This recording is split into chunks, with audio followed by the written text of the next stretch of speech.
Come on, we're getting out of here.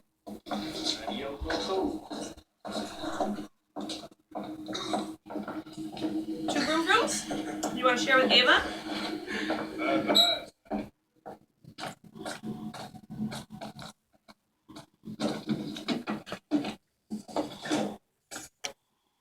Isn't that place cool though? Lego, the actual Lego stores have the same building stations. I remember them being like $5 for each figure. I could be wrong. Right. What are you talking about? But I remember them being more pricey. Probably because they have more It's overhead. fun. I'll be fun.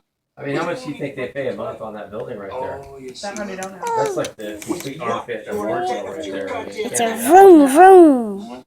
And they've got quite, they have that entire building. That whole thing is there. Right. Except for that side over here, past where we entered. Yeah. The side over this way, that's all there. Oh yeah. And it's I was all looking through the inventory. windows. Yeah, I saw that. They have tons.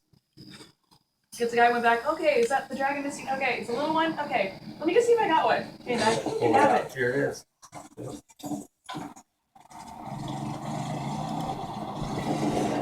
Ava, is that my phone you're doing that to? Yeah. Can you please not? I don't have.